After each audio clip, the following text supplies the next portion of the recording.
আমি নাপিতকে দিয়ে আমার চুল কাটিয়েছিলাম। আমরা নাপিতকে দিয়ে চুল কাটাই না, জি। তো এটার তো একটা ইংলিশ আছে, রাইট? নিজে তো আর চুল কাটি না।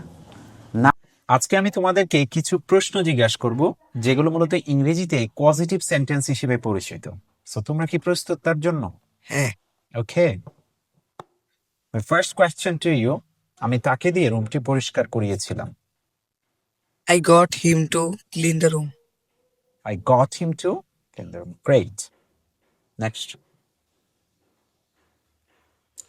Second question to you. আমি নাপিতকে দিয়ে আমার চুল কাটিয়েছিলাম। আমরা নাপিতকে দিয়ে চুল কাটাই না, জি। তো এটার তো একটা ইংলিশ আছে, রাইট? নিজে তো আর চুল কাটি না। নাপিত চুল কাটে আর আমি বসে থাকি। তাহলে প্রশ্নটা আমি আবারও বলছি, আমি নাপিতকে দিয়ে আমার চুল কাটিয়েছিলাম। I had the barber cut my hair. Okay, I had the barber cut my hair. Verb হিসেবে আমরা ট্রিমড ভার্ব ব্যবহার করতে পারি যেহেতু চুল কুচকুচ করে কাটা হয়। আমি ইঞ্জিনিয়ার দিয়ে বাড়িটি নির্মাণ করিয়েছিলাম। মানে বাড়ি নির্মাণ কিন্তু আমি করি না, কে করে? মাইক্রোফোনটা কাছে নাও। বাড়ি নির্মাণ কে করে? Engineer. তাহলে কোয়েশ্চেন হলো, আমি ইঞ্জিনিয়ার দিয়ে বাড়িটি নির্মাণ করিয়েছিলাম। I had the engineer construct the house. Oh great.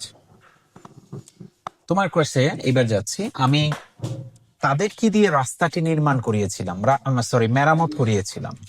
কারণ রাস্তা মেরামত কে করে? আমি? না। অন্য কেউ করে। কারে দিয়ে করেছিলাম? তাদেরকে তাদেরকে। দিয়ে। করো দেখি, আমি তাদেরকে দিয়ে রাস্তাটি মেরামত করিয়েছিলাম।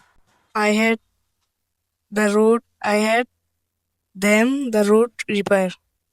I had them repair the the road. Great. আমি তোমাকে দিয়ে চিঠিটি লিখাবো। I will get you write the letter. হ্যাঁ, এখন গেটের পরিবর্তে গেট ব্যবহার করলে তো টু আনতে হবে। আনতে হবে কিনা? হ্যাঁ, তাহলে অন্য পজিটিভ ইউজ করো। I will make you write the letter. হ্যাঁ, গেট আনলে হয়ে যাবে I will get you to write the letter. কারণ গেট আনলে আলাদা একটা প্রেপোজিশন তোমাকে ইউজ করতে হবে। Okay, thank you so much for staying with me in this video.